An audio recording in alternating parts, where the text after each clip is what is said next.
안녕하세요. 유지현입니다. 루프릭스 두 번째 시간입니다.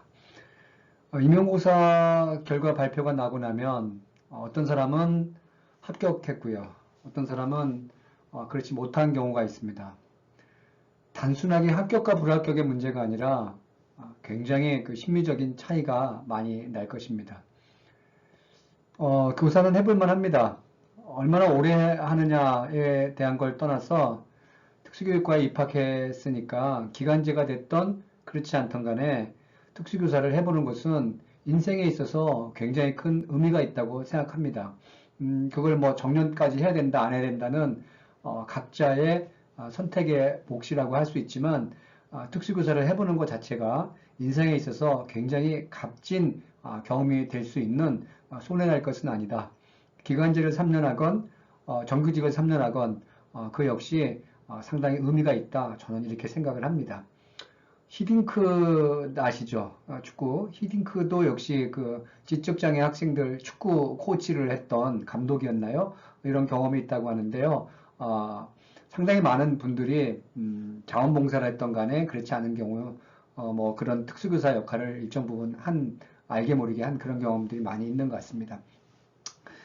제 강의를 듣는 분들은 주로 이제 그 임용고사에서 합격하지 않은 분들이 강의를 들을 가능성이 높습니다. 저도 박사과정 마칠 때쯤에서 대학 교수가 되기 위해서 원서를 냈는데 10번 이상 떨어졌어요. 떨어졌을 당시보다 시간이 좀 지나니까 더 마음이 아픈 경우도 있었습니다. 그런데 인생이라고 하는 것은 때때로는 내 노력과 관계없이 이 결과가 오는 경우도 있습니다. 내가 노력이 부족했다 라고 생각하는 것도 굉장히 의미가 있습니다. 우리가 귀인 이론과 관련이 있죠. 때때로 세상이 그렇게 이론만 갖고 세상을 해석하기 어렵습니다. 어떤 경우는 정말 나보다 공부 못한 학생은 붙고 나는 떨어지는 이러한 경우들도 있을 수가 있습니다.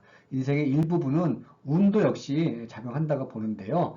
툴툴 털어버려야 되는 어떠한 그 용기, 결단도 좀 필요하다고 할 수가 있습니다.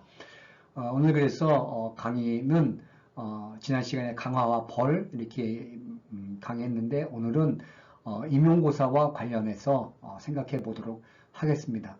특히 재수생 또는 N수생 분들을 위해서 간단하게 강의를 마련했습니다.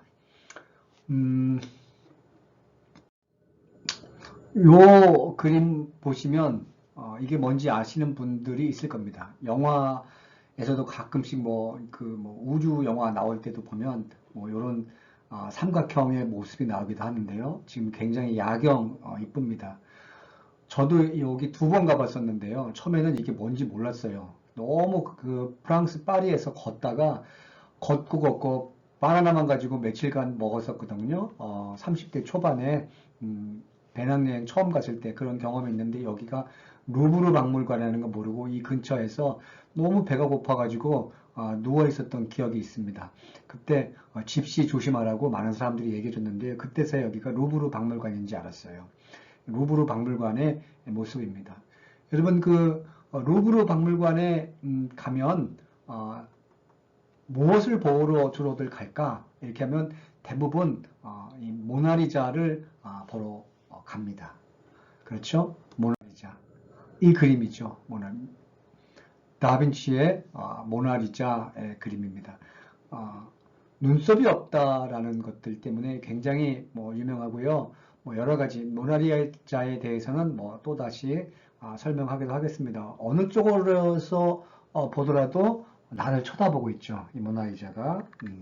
모나리자의 이 마음, 리자라고는 그 부인이라고 하는 뜻이 모나리자인데 실제로는 다른 이름으로도 많이 불리고 있습니다. 그건 다음에 또 모나리자 나올 때 설명해 보도록 하고요. 혹시 궁금하면 모나리자를 달리 뭐라고 부르는가 여러분이 한번 찾아보시기 바랍니다.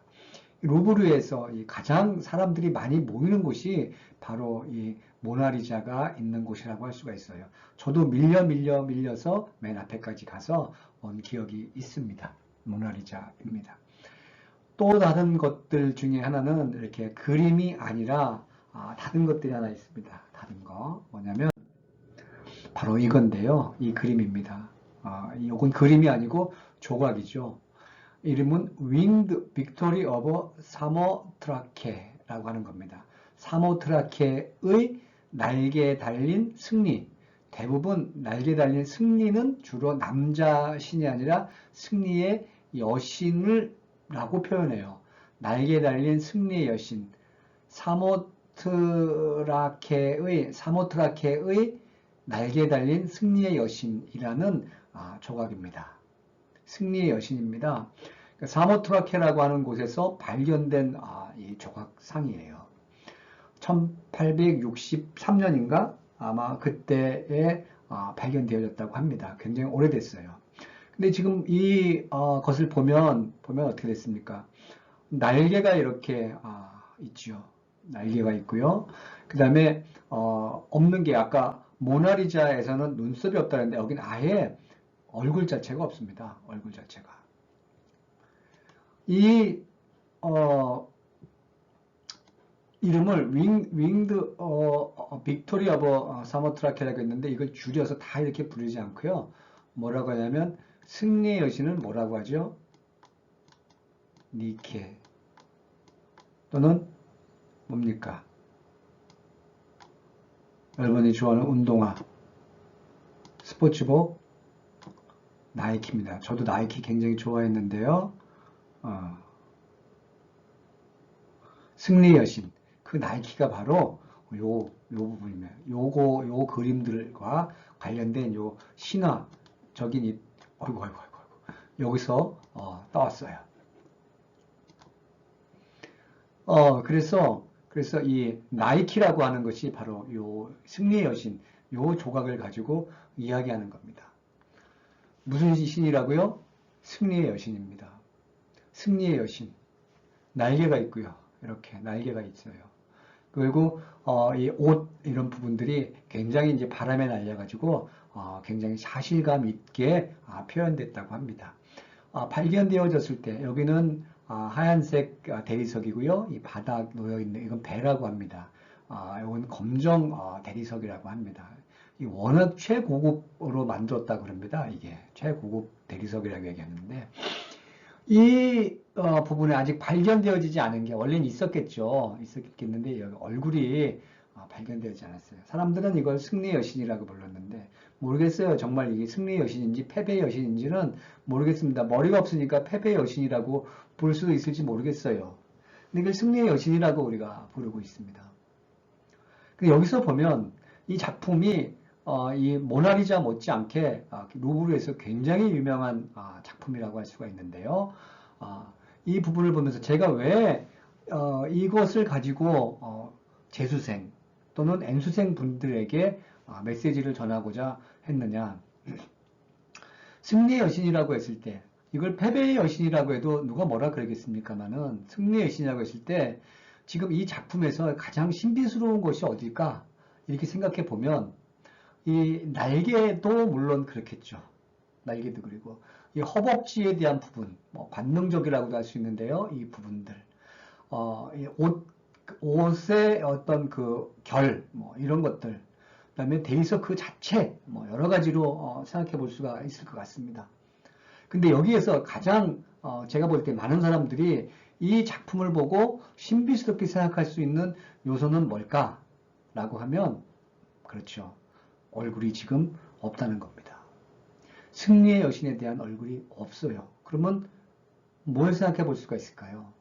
이 나머지 부분은 상상하는 거에 따라 이 작품의 가치는 달라질 수가 있을 겁니다. 여기에 무엇을 독수리를 그리건 아니면 모나리자 얼굴을 넣건 아니면 자신의 얼굴을 넣건 자기 애인을 넣건 예수님을 넣건 부처님을 넣건 할머니를 넣건 어머니를 넣건 아니면 그 누구를 넣건 간에 여기에 있는 것은 뭐죠? 상상할 수 있는 겁니다. 자기가 상상할 수 있는 그 누군가를 대신해서 넣을 수 있는 것이 이 작품의 가장 큰 매력이라고 할 수가 있을 것 같아요. 승리의 여신. 상상하기에 따라 승리의 여신의 모습은 나의 패배의 모습이 될 수도 있고요. 내가 승리의 모습을 한 여신이 되어질 수도 있는 것이라고 생각됩니다. 지나가 버린 과거의 아픔에 연연해서 여기에 내 슬픔에 찬 패배에 대한 얼굴만을 넣을 것인가는 여러분 몫입니다. 이 승리 여신이라고 하는 조각상에 나의 얼굴을 넣을 것인가에 대한 몫도 그 미지에 대한 것, 그 상상력, 그 염원 이런 부분도 역시 자신의 몫입니다. 얼만큼 더 여러분들이 재수를 해야 될지 삼수를 해야 될지 잘 모릅니다. 어떤 분들은 오수만에 되는 경우도 있고요. 제가 아는 제 후배는 10년간 기간제를 하고 있습니다. 그러면 사람들이 와 어떻게 그렇게까지 할 수 있었는데 굉장히 즐겁게 나름 물론 뭐 엄청나게 그건 속옷 끝까지는 모르지만 그래도 정규 교사하는 거 못지않게 열심히 잘하고 있어요. 나름 즐겁게 지내고 있고요. 그런 경우들도 있습니다. 이 모습을 자기가 어떻게 넣느냐에 따라서 오늘, 내일, 모레, 미래, 내년 인생의 가치는 패배가 아닌 승리의 여신의 주인공이 자기 자신이 되어질 수도 있고 그렇지 않을 수도 있다는 뜻입니다. 강화, 지난 첫 번째 시간에 말씀드렸습니다. 자연적 강화에 대해서 말씀드렸어요. 누가 이랬다 저랬다 해서 칭찬을 남에 의해서 받아서 무엇인가 동기를 부여받는 것은 하급자들의 삶이에요. 그거를 무시한다? 아닙니다. 때때도 필요합니다. 우리의 인생은 항상 상급자만 될 수 없고 하급자가 되어질 수도 있어요. 물론 인생을 상하로 구분하기 쉽지 않지만 강화의 수준에서는 그렇다고 볼 수가 있는데요. 그 수준의 질적 차원을 달리하는 것은 무엇이냐? 자연적 강화, 자기 내적인 강화, 자기 자신의 가치를 승리의 여신의 상으로 만들어 보는 것. 이것이 자기의 삶을 변화시키는 가장 중요한 요인 중에 하나라고 할 수가 있는 것들입니다. 기독교에서 이런 말씀을 합니다. 항상 기뻐하라. 쉬지 말고 기도하라. 범사에 감사하라. 제정신이 아닙니다. 어떻게 항상? 그거는 뭡니까? 무슨 질병에 있는 사람이죠. 조커, 항상 웃는 모습, 항상 기뻐할 수 없습니다. 인생에 항상 기뻐할 수 없으니까 뭡니까? 그거는 그렇게 기뻐하도록 노력하라는 뜻이지 그렇게 되는 것 자체가 질병이에요. 쉬지 말고 기도하라. 밥도 안 먹고 기도할 수 있습니까? 늘 기도하는 마음으로 살아라 라는 것들이죠. 범사에 감사하라. 시시때때로 어떻게 감사합니까? 불만이 많을 수도 있습니다. 그런데 뭐예요? 그럼에도 불구하고 기뻐하도록 노력하고 겸손한 기도를 올리도록 노력하고 감사하는 표현을 하도록 노력하라는 뜻이죠. 인생을 패배에 대한 관점으로 볼 것이냐 아니면 승리에 대한 개념으로 노력해 볼 것이냐에 대한 주인공은 누구냐? 바로 그 마음을 먹는 자기 자신이라고 할 수 있는 거죠. 오늘의 어려움, 어제의 어려움을 딛고 새롭게 시작해 보려는 자세. 이 모습, 여기에 승리 여신에 있는 여기 머리가 없는 여기의 주인공을 누구로 만들 것인가에 대한 부분은 여러분 스스로 여러분의 결정하는 것에 따라서 달라질 수가 있다. 이렇게 생각을 합니다. 여러분은 패배의 신이 될 것인가? 여러분이 스스로 승리의 여신의 삶을 살 것인가? 지금 결단하는 것에 따라서 달라질 수가 있을 것 같습니다. 모두 승리의 여신으로 새롭게 날개짓하는 건강한 삶을 사시기를 축원합니다. 감사합니다.